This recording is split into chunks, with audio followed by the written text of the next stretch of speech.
Une aventure unique nous attend.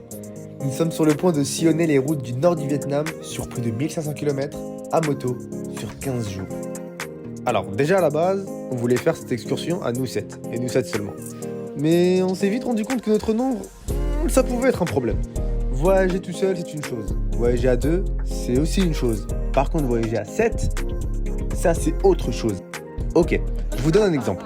Est-ce que vous imaginez réellement que 7 fous comme nous avaient une chance d'être accueillis pour la nuit par des locaux? Faut pas se voiler la face. Sans oublier que cette moto rime aussi avec 7 fois plus de chances qu'il nous arrive des galères avec. C'est pourquoi nous avons avec nous QN, un pur Vietnamien qui parle également français, qui fera office de compagnon guide. Il connaît les Vietnam comme sa poche et nous réserve pas mal de surprises. Ah oui, dernier élément à garder en tête, un pick-up nous suivra de loin en permanence, juste au cas où. Et je ne vous spoil pas, mais heureusement qu'il était là. Maintenant que les bases sont établies, c'est parti. Nous avons récupéré nos motos et équipements respectifs, nous pouvons y aller. Mais avant ça, petit passage obligatoire.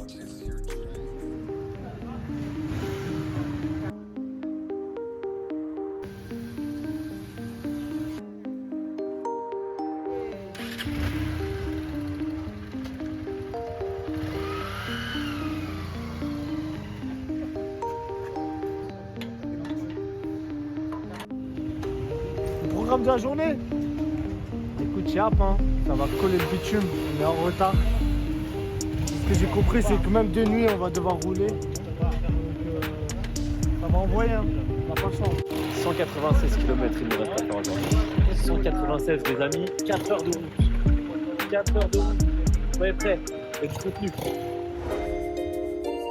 Pour cette première journée, 230 km à effectuer, direction le nord, au parc national Ba Be, abritant le plus grand lac naturel du Vietnam.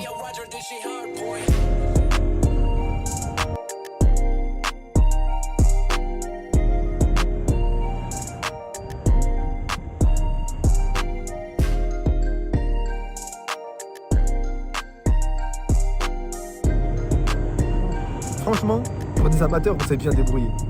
On s'est adapté plutôt rapidement pour des mecs sans permis.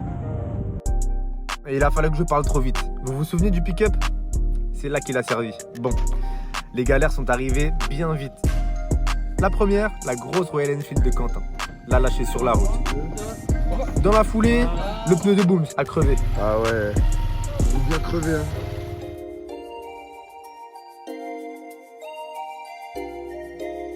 Pareil, mission, remorquage.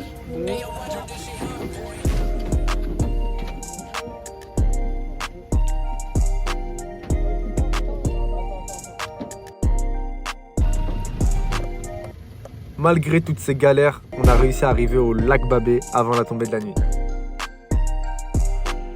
Et bien évidemment, première chose que j'avais en tête, devinez quoi? Qu'est-ce que tu fais là? Là on va faire décoller le drone.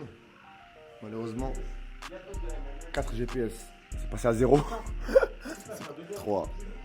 Là c'est vraiment critique. Je peux pas le faire décoller comme ça. Je risque de le perdre dès le premier jour.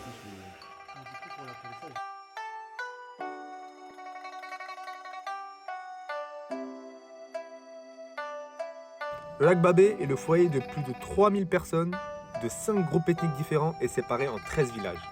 Les minorités ethniques Thaï, Dao et Hmong constituent la majorité des villages dispersés dans et autour du parc national Ba Be.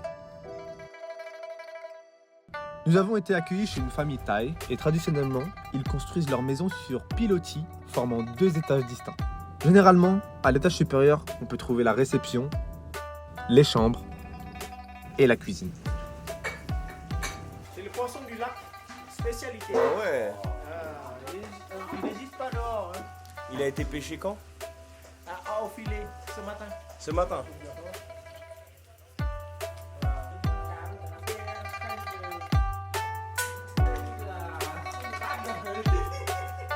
Essaye ça. C'est pour la fête du tête, je vais tailler. Un beignet de canne à sucre et de riz bouillon. 10 sur 10. Ah, c'est bon hein. C'est bon? Le Silmac, le vieux, on voit dehors là, c'est le chef des bateliers du village. Le soir, le premier indice de faire le bateau de tourisme, visiter le lac, c'est ce qu'on va faire demain. Un bateau, portez-nous. L'autre bateau, portez les motos. Et on s'en va à l'autre côté. Ah ouais. En 2 heures. 2 heures.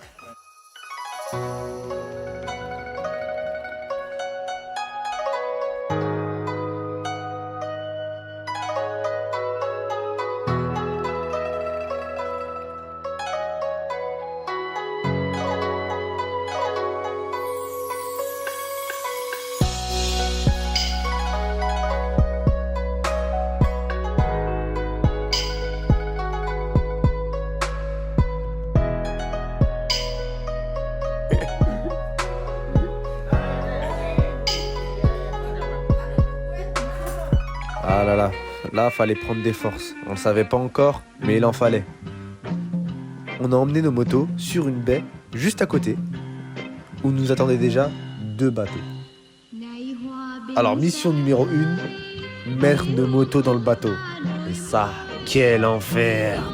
Moto bien lourde. Fallait être solide sur les appuis. Hein. Comme partout, il y en a qui font et d'autres qui regardent. Vas-y lui, Booms, vous pouvez pas compter sur lui, sachez-le.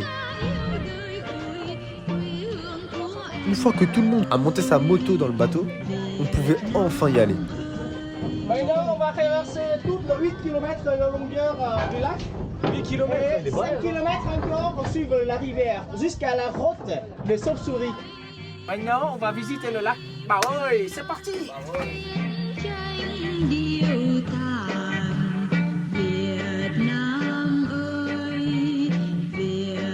Babé, il y a 3 lacs. Parce que le lac, la longueur du lac, il devient les 3 chambres. Il y a les étroites. Il y a toujours l'eau qui coule. Parce que l'eau contribue ici par 3 petites rivières. Les explications de QN, c'était toujours très détaillé. 5 km ici. Donc laissez-moi vous donner les infos clés. Babé veut dire 3 lacs et se compose des lacs Penam, Pelu et Pelen. Totalement dans les localités, messieurs et dames. Totalement dans les localités. Formé il y a plus de 200 millions d'années, entre montagnes karstiques et forêts primitives brumeuses, le lac Babé s'inscrit dans la liste des 16 lacs les plus beaux du monde. J'allais zapper. Ça, c'est Yacine. Il voulait absolument piloter le bateau. Aujourd'hui, sur mon premier bateau. C'est certes pas le meilleur, démarreur avec le fil. Regardez, il est content. Il est content. Mais ça n'a pas duré longtemps. Ce fou, il a fait une queue de poisson au bateau d'en face. Résultat, l'autre bateau bloqué et l'autre bateau bloqué. Bah du coup, opération rescousse, hein. Elle est bien froide, mon gars. Non, filmez-moi. Moi, j'ai des trucs à faire.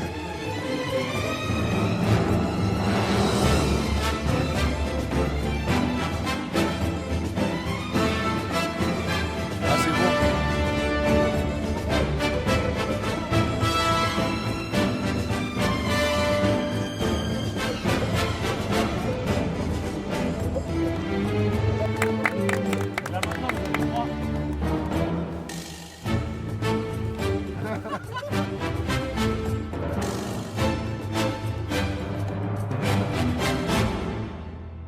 Merci à Lamberto et Yas pour les travaux. On a continué à longer la rivière sur 9 km et on aperçoit la grotte au loin.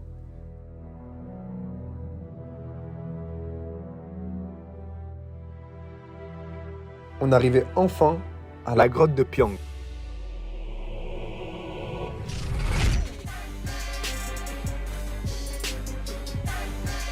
Avec des milliers de chauves-souris, un shadowboxer.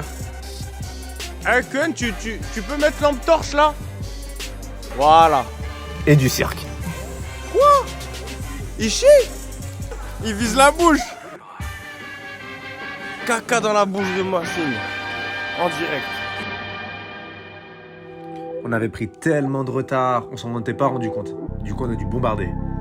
Sur des petites routes sinueuses, accidentées. Franchement, c'était chaud. On n'a quasiment pas pris de pause. Et on a même dû rouler de nuit sur des routes de montagne.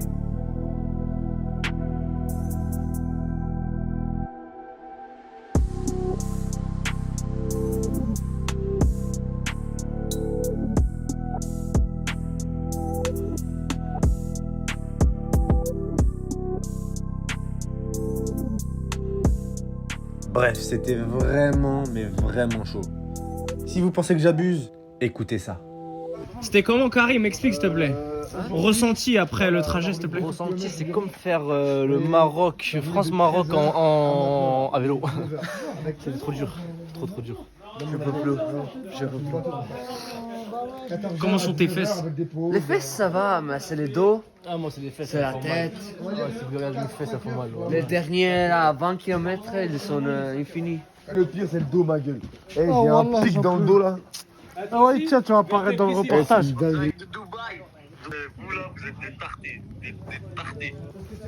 Xin chào. Xin chào. Xin chào, bah. Avec le peu de force qu'il nous restait, on a mangé le dîner, on s'est douché, et on est tous tombés dans le coma.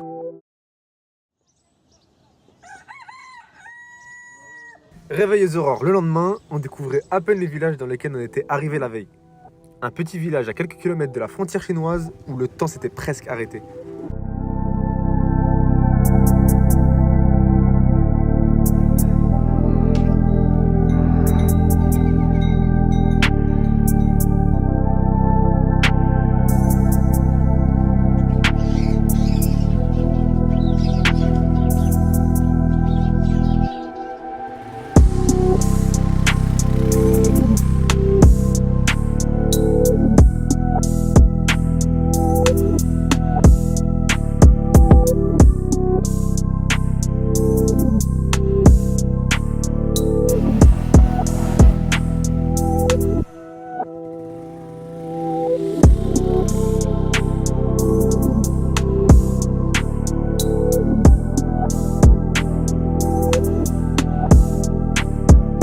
Dans la foulée, nous sommes allés voir les chutes de Banjok, les plus hautes chutes de la région, coincées entre la frontière chinoise et vietnamienne. Si tu passes la frontière par la rivière comme ça, les caméras, tout de suite, il y a un point rouge de laser sur toi.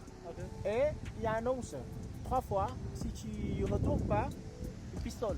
Il a le droit, sans juger. De tuer. Ouais. Ok. T'as compris là? Ouais. Et toi? Ouais.